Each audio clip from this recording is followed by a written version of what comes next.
gwrs oedd o no frustrating yn dweud ganol y flwyddyn, allan ni'n dwy'n podiwm. O, fi eisiau gofyn ti sydyn hefyd am 2027. Dwi ddim yn cytuno yn llwyr efo y direction gen I ddeud.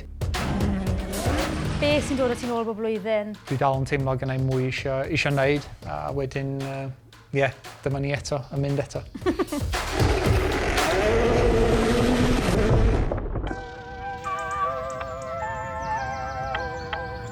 Ti'n mynd bisi, Elfyn? Fi'n licio beth ti wedi'i gwneud ar ti.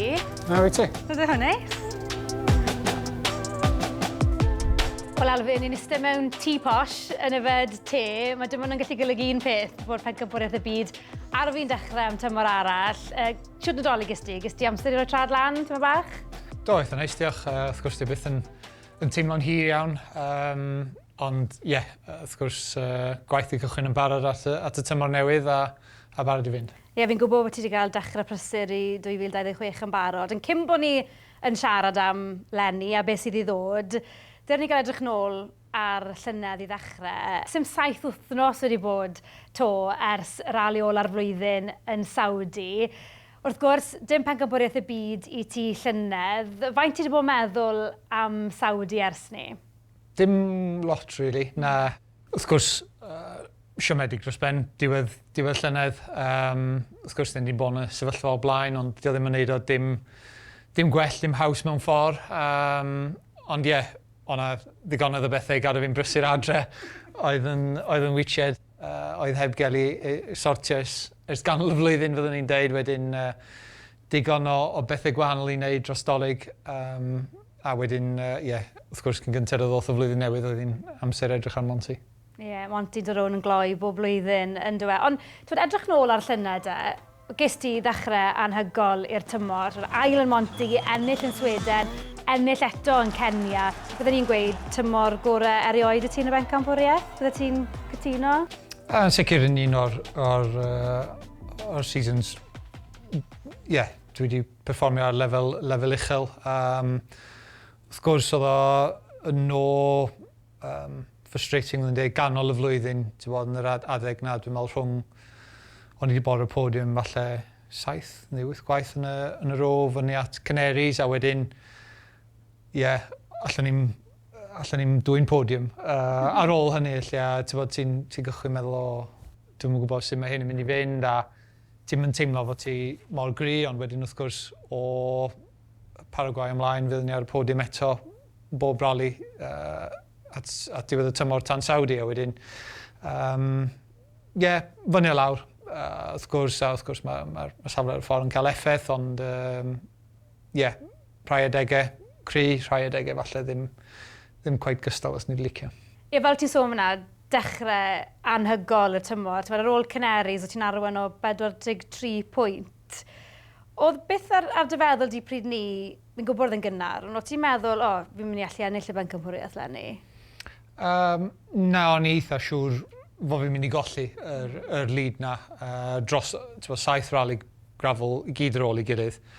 Doedd na mond un ffordd o'n mynd i weithio allan, a wrth gwrs ti'n gobeithio falle sy'n ni'n cael 2 neu 2 yn efo glew falle, fysa hynna'n rhoi chans go lew, ond be ddigwyddodd rili oedd bob un o'n nhw'n sych. A dwi'n meddwl, pan mae'n cael ei arwain nôl yn 2023, dwi'n cofio yn a lot o ralis lle ar ei agor y ffordd, ar ei fwrw reit drwm, a mae hynna'n helpu gymaint wrth gwrs, ond i Lenny, oedd neu llynedd ebyn hyn. Oedd pob peth yn sych wedyn, fel mae'n gweithio. Sa eisiau swnio fel Sébastien Ogier yn cwyno am agor y ffordd a ralis greian, ond a fydde ti'n licio gweld pethau yn newid o bosib y reolau yn y bencampwriaeth yn newid? Mae eisiau chydig bach o balans. Pyn ydi o mwy yn ffordd maen nhw'n bildio'r calendar. O'na lot o sôn fod calendar Lenny wan yn mynd i fod yn well o'r achos hynny.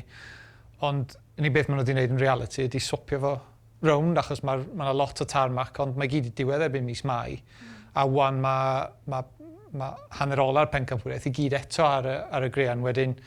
Falle sy'n nhw jyst yn pigo 2 neu 2 rali lle mae hwnna'n gael i refersio, achos rali fel Saudi, oedd yna 3 o'n ni'n gwffio am y bencampwriaeth, ac oedden ni'n 7, 8 a 9 ar diwedd y diwrnod cyntaf. Wel, Dwi'n meddwl fod hwnna'r peth iawn chwaith. Rhywsut yn wedig pam gen ti blockbuster finish, fel maen nhw'n cael o, a dyn ni'n ffeitio am y safleoedd ola y deg ucha wedyn, does na'm pwynt siarad, diolch yn mynd i newid.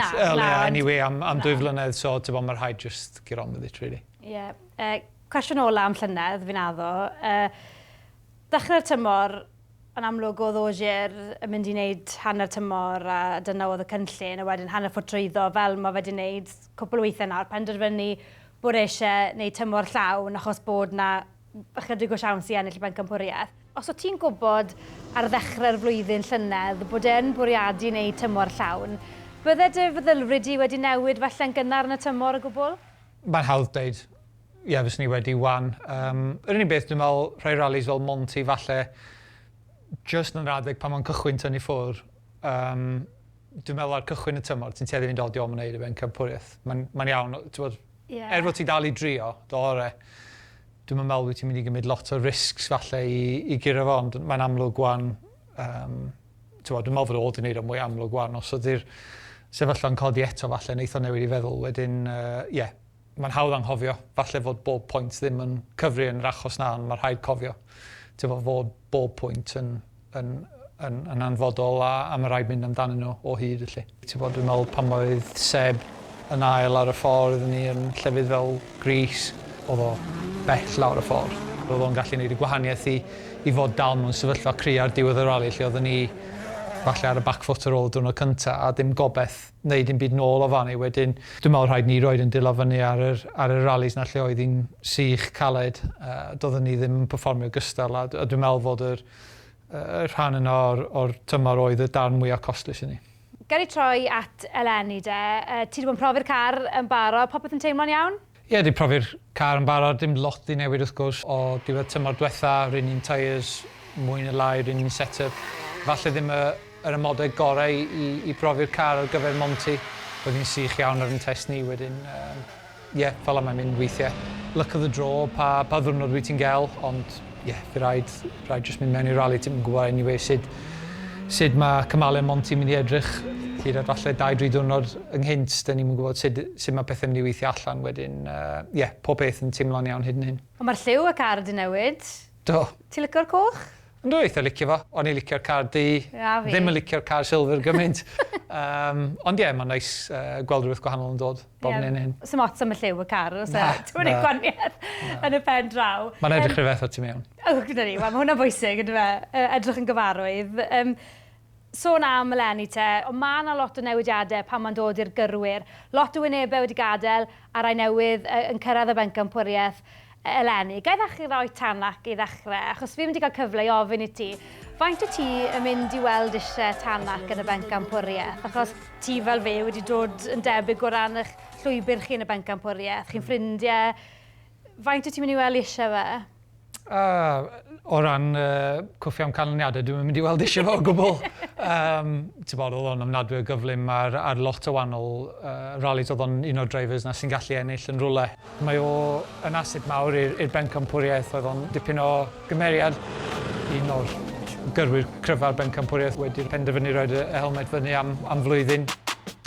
Mae hwnna'n mynd i gael newid, swn i'n dweud. A gwyneb cyfarwydd yn ôl i Hyundai, Hayden Paddon yn cystadlu yn Monty. Fydde'n neis gweld Hayden nôl mewn car rali? Fydd, dwi'n meddwl fod Hayden falle wedi cael chydig bach o raw deal pam ddaru bob peth ddod i'r diwedd wrth y fo. A dda'r lefel tebyg iawn i ni falle diwedd 2016, 17 adeg yna.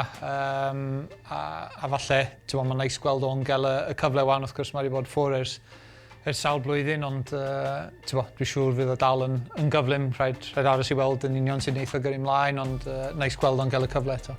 Yn M-Sport wedyn, Josh Rhaglen yn cael tymor arall gyda'r tîm, a Jon Armstrong hefyd yn ymuno.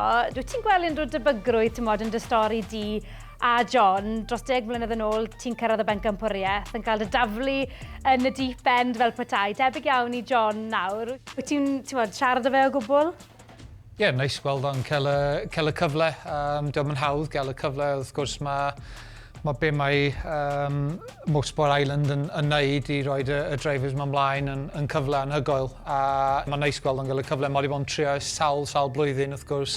Falle di rhedeg allan o gyfleoedd nôl yn y darn cynnar o'i yrfa. A drwy'r pethau mae wedi gwneud yn yr e-sports di ennill cyfleoedd eto iddo fo'i hun. Mae rili wedi gweld i fod wedi tyfu yn mhencampwriaeth Ewrop llynedd. Neis gweld o'n cael y cyfle yma wan, fel ti'n deud chydig bach, thrown in the deep end, ond neis gweld gwynebau newydd yn cael cyfle, achos diolch yn hawdd cael y cyfleoedd yma. A gwyneb weddol newydd arall, Oliver Solberg yn mynd i fod yn gyrru Toyota eleni yn yr un tîm a ti wrth gwrs. Be ti'n disgwyl gan Oliver blwyddyn hyn? Mae'n talent reit exciting. Dyn ni wedi gweld o yn bod yn grid dros ben yn WRC 2 a wrth gwrs ennill yn Estonia. Wedyn dwi'n meddwl fod o'n mynd i fod hyd yn oed yn anodd i giro ar rai ralis. Ar rai aros i weld sut eith pethau. Mae'n debyg fydd o'n falle ddim yn mynd ar yr un cyfeiriad a fi a Seb efo'r car, falle wneud pethau chydig bach o wahanol, a wrth gwrs mae hynna'n gallu bod yn beth positif ag yn beth negyddol. Alle fo agor chydig bach o syniadau newydd i ni. Wedyn rhaid aros i weld sut mae pethau'n mynd i weithio allan, ond yn sicr mae o'n mynd i fod yn gyflym. Gen i sôn am Monty de, ti wedi gwneud yn dda na dros y blynydde, ti wedi cael sawl podiwm, bydde ychwanegu buddigoliaeth Monte Carlo ar y CV na'n rhywbeth eitha braf i wneud, dwi'n siŵr? Fydde fo'n, wrth gwrs, mae'n un o'r ralis na fel Finland, Rally Cymru GB, mae pawb eisiau ennill. Dyn ni wedi bod yn agos ambell flwyddyn, ond dwi ddim yn meddwl gormod amdano fo ar hyn o bryd. Mae'n gymaint o lotri mewn ffordd. Mae rhaid wneud y penderfyniadau iawn. Ti'n mond un dewis tears gwael o fod allan o'r picture yn hollol wedyn, dydy o'm yn hawdd dod allan o Monty efo canlyniad cry, ond wrth gwrs, dyn ni o hyd yn trio. Fi eisiau gofyn ti yn sydyn iawn am 2027. Car newydd sbon, wrth gwrs, rheolau newydd sbon. Beth lle ti weithio ni am y car? O ti wedi bod yn datblygu o gwbl? O beth dwi'n gwybod hyn yn hyn, dio ddim yn rhywbeth i fynd yn excited iawn amdano fo. Mae'n edrych yn debyg iawn fod nhw wedi penderfynu. Fydd na car rali 1, mae o mwy neu lai union i feth a car rali 2. Dwi ddim yn cytuno yn llwyr efo y direction gen i ddeud, fod nhw'n mynd mor extreme o dorri'r speed lawr, wrth gwrs. Da ni gyd eisiau fo'n saff, ond mae'r ceir yn